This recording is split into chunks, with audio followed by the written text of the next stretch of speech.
This is Ozzie Knevovich, and this is Hard Truth. For several years, I have done a podcast, and I also did a radio program. And I decided to bring the podcast back in order to deal with some issues that I see important to the community. Some people have asked me, why the title, Hard Truth? Well, there's two reasons. The truth is kind of hard to find anymore. And once you find it, some people don't like to hear it. And that is a problem because without truth in a society, we really start having some real problems. So the show is to highlight many of the issues that you are talking at lunch with your coworkers, at the kitchen table, with friends, with family members. And one of those issues that has really become kind of important for me, and this started last year, is the condition of our education system within school district number 1.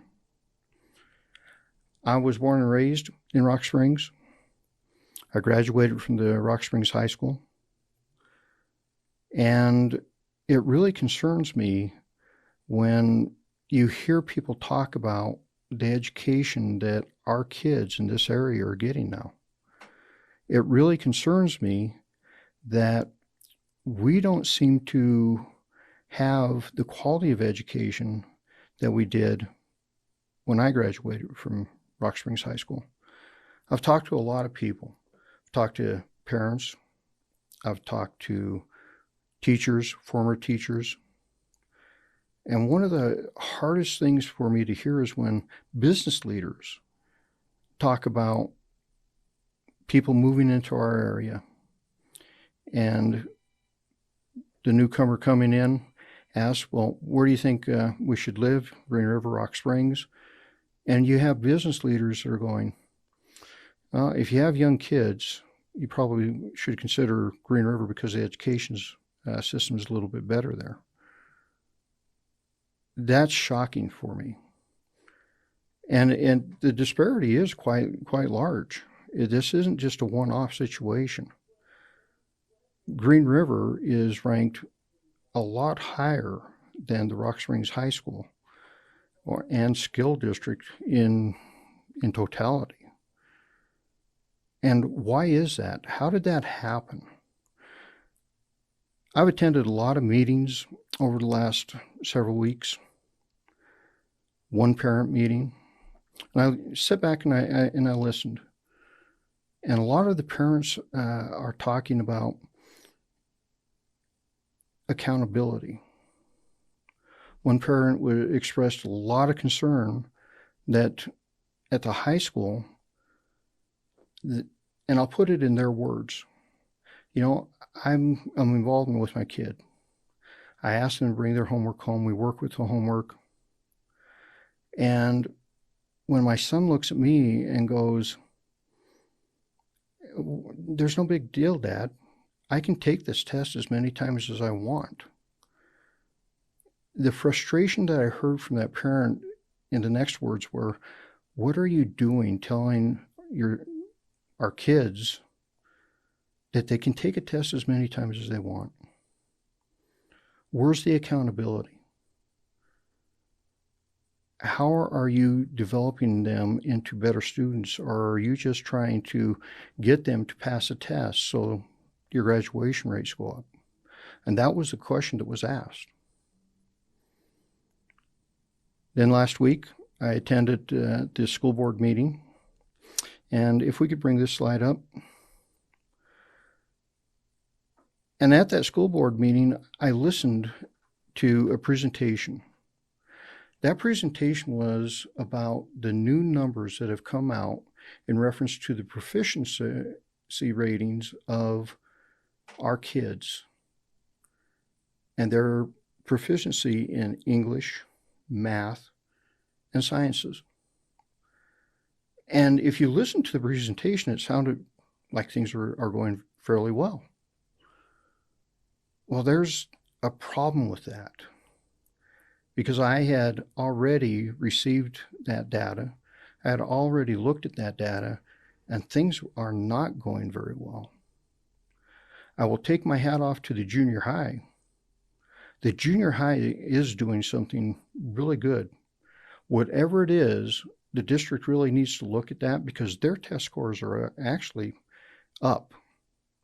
The problem is, from elementary to junior high, not too good. Junior high, their test scores are fairly well.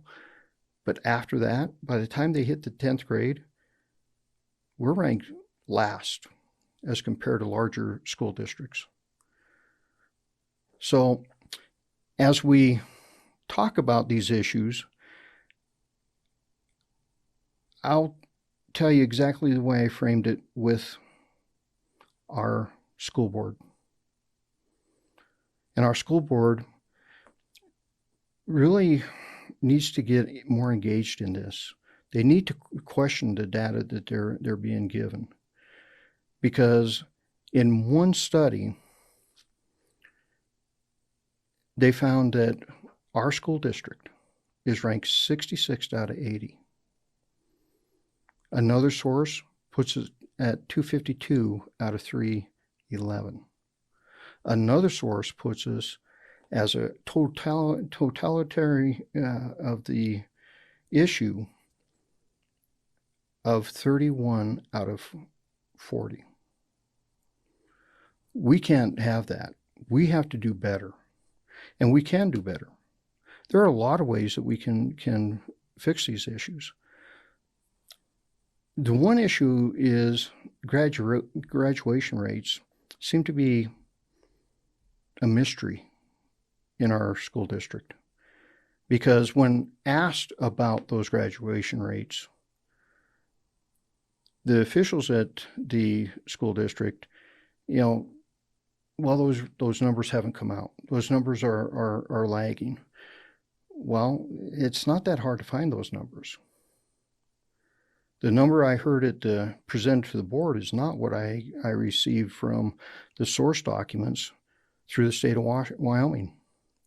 We have a 74.8% graduation rate out of the high school. A 74.8. At the meeting, I heard 76, and there was somebody that actually said, well, this year it's going to be better. It's hovering around 80. Well, which is it? Which number is it? Where is the true number here? It can't be that hard to find. If you look at the statistical data, it's there. So what do we do? Well, I've asked parents, and I've asked former educators, and I've asked educators, what are the things that we should be looking at? How do we fix this issue? Because this is a major issue for us. There are states that are known for not having good systems. The state of Utah is one of them. When I talk about these issues with some of our local educators here, some people will tell me, well, Ozzie, that's the way it's always been. Well, it's hard to say that when I know for a fact that it wasn't that way. I know for a fact that this education system can improve because it used to be very good. You had teachers like Veris, Manitas, John Chapman, Don Gamble. These teachers, Chapman was rated number 10 of the nation for chemistry. I actually received a phone call from his wife the other day. And she said, if John was still alive, he would be really depressed about what's going on in the school district. He said, this is wrong. Something needs to be fixed here. the emotion in her voice reflected the care that John Chapman actually had for his students. And she said, we have to find a way to change this dynamic. We have to find a way to improve this system. I've talked to former school board members, and some of the suggestions that have come up through all these discussions are, one, apathy. One of the parents at one of the meetings I attended after the meeting walked out and said, the problem is there just seems to be a lot of apathy. People just don't care. She said, one of the biggest problems is we don't speak up enough. We meaning the parents. And she said, we need to change that. And this isn't just a parent problem. This is a cultural problem. This is a societal issue. And what's at stake? The future of our kids? I want you to think about that. What is truly at stake here if we don't fix this problem? Another school official said, went back to it's just always been that way. Well, maybe for the last 10, 15 years, it might have been that way. Based on the data poll I've been able to come up with, for the last 10 years, the scores have been going down on almost a yearly basis. But the problem with the mentality of it's always been that way, every time I've ever heard a leader say that type of language, that statement, it's always been that way, only means that either you're not willing to fix it, or you're okay with it, or worse, you don't have the skill set to fix it.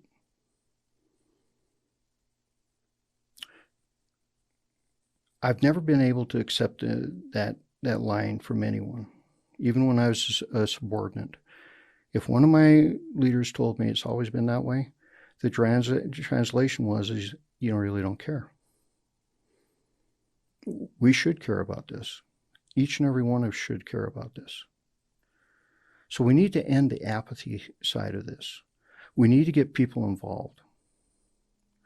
And we need to make sure that we have really good people teaching our kids, people with passion.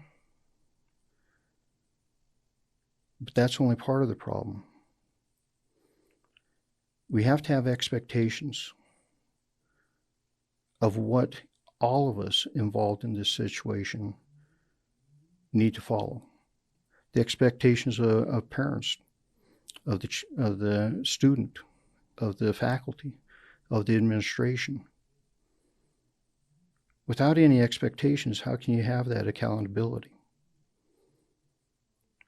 So you have to find a way to reach out. You have to find a way to make sure that everybody is on the same sheet of music. Some of the issues that I've seen in the past, and I've worked on these type of issues in many communities, is the involvement of a significant other in the lives of kids. Growing up in this area, I actually come from a small town in Wyoming, Superior, Wyoming.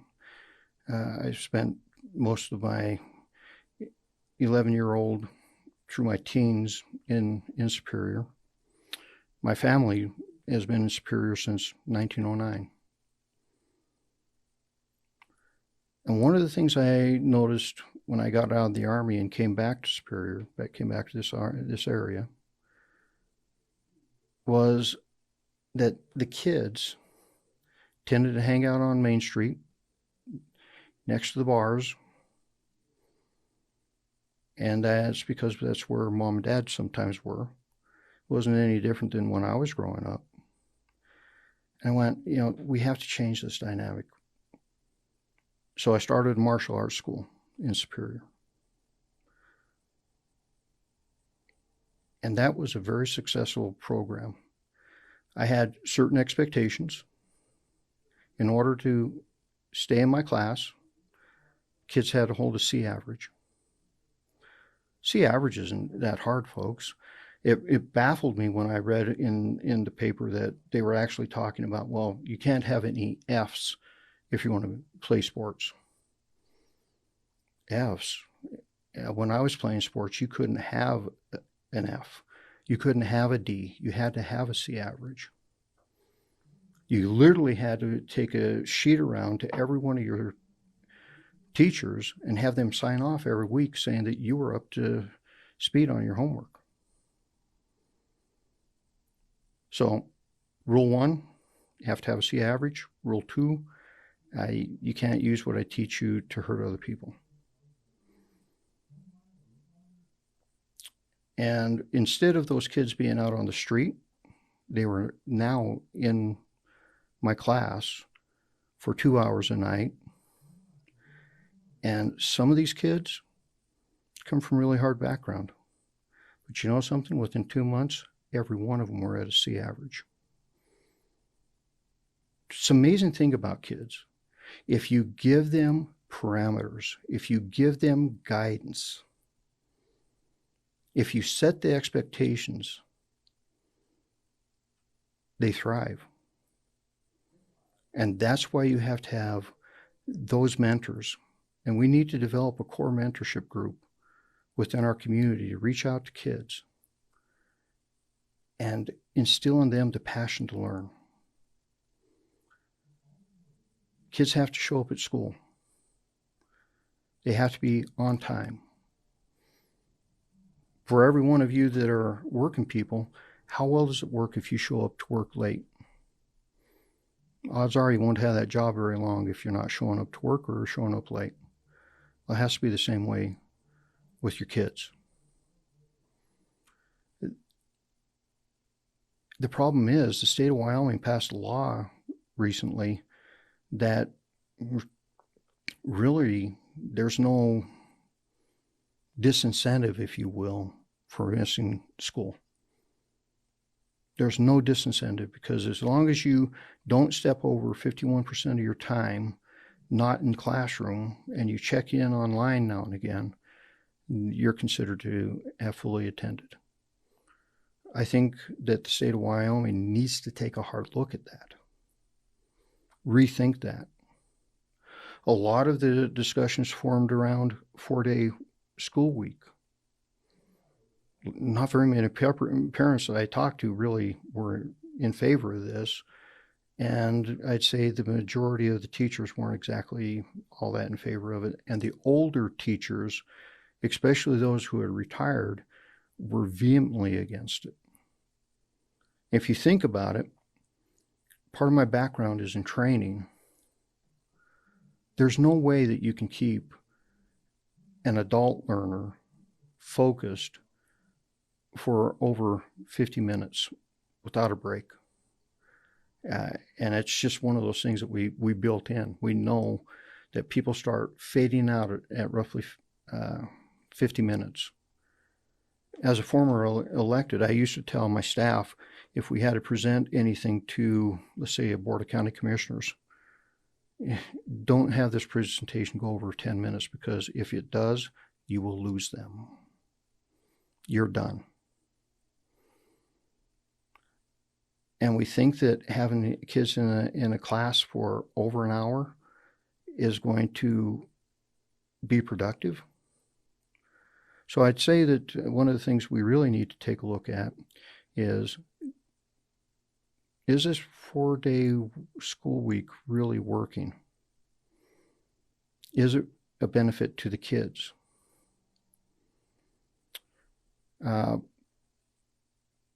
One of the people I talked to mentioned that partnering with schools and teachers. And I asked him, can you expand on that a little? What do you mean by that? He said, have outside businesses partner with the schools and with the kids and have them come in and tell and talk about what they expect our youth to be able to do when they hit the workforce. I can tell you that is a very important aspect, because in the past, I've seen communities create apprenticeship programs for at-risk youth, kids that weren't really all that favorable in school. But if you give them an opportunity to go out and learn a trade, many of these kids thrived. And I'll tell you that based on the data, that the kids that are in career building education models within this district, they can have a 96% graduation rate. How can you go from a core group of kids in one field graduating at 97% and the others at 74%? It's because the kids are involved. They have the ability to do the things that they need to do. They see the light at the end of the tunnel. They can actually see where what they're learning is going to benefit them. And I know that these models do work, and these are the things that we can bring to our area. And the thing is, I'm not saying anything new here. Many of these ideas were already presented to the school board. They were already presented to the administration. So why haven't we latched onto those? I had a really, really good discussion yesterday with the principal of the high school. And we talked about a lot of these different points. And one of the things I walked away with was the principal, Mr. Supas, does really generally care about what's going on. And he does want to find ways to improve what the status of what's going on in our education system. All it's going to take for us to do that is make sure that we have a proper structure for this to happen. We take a look at different aspects, but it really comes down to values. And he and I talked about those.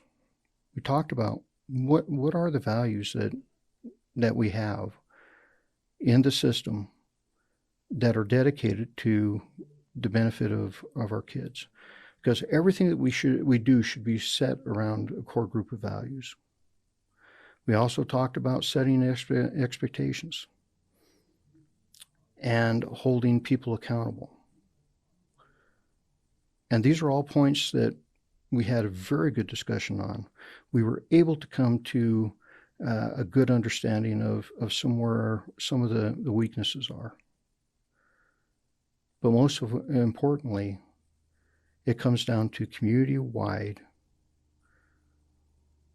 and school-wide involvement. That means all of us working together to fix this problem. If we can bring up this next slide, based on the last couple of weeks, I was invited by Ms. McGovern to be part of the strategic planning committee designed to help figure out a good path for our community to go. Well, the problem is, when I look at the roadmap that we're going to create, I'm not sure we can do that in 3 meetings. I'm not sure we can do that in 3 meetings that consist of about 2.5 hours each. we need to maybe take a little bit more deeper dive into this than just 3 meetings. Because if we're going to set a strategic plan, every strategic plan that I have ever worked on started with developing a core set of values, looking at what our mission statement is, and looking at what the vision is. What are we going to do? The why and the how of what we have to do. And if you take a look at some of the values, I want you to think about the place you work. Most places of employment have these things called a mission statement, a vision statement, and value statement. They hang on a wall. And this morning when I talked to a group of Kiwanis, we mentioned that. I said, how many of you work in a place that has those documents hanging on the wall? And then I asked another question. Do you really believe in them? Do they really reflect the values of the organization that you work? When I was sheriff of Spokane County, we had value statements, we had mission statements, we had vision statements. I mean, it's just one of those things people do. I mean, it's one of the things they teach in leadership classes. The problem is, after about 3 years, I took a very hard look at that and went, what does this really mean? Are these really the values that we have? And I stripped them all. I stripped out every one of those things off the wall. And we start to rebuild them, but we started with our core values. And you know, folks, if I have to hang on the wall values that say that, you know, a law enforcement officer should be trustworthy, have integrity, I've blown it already. They should have came with that. We should have hired them with that. If we didn't, we hired the wrong people. So if I have to hang that on a wall, I have already made a mistake. So we looked at, what is it we really value? Well, of course, all those things we really value. So we summed it up with one word: honor. And that's the building block. You know, in order to get on board, you have to come with that.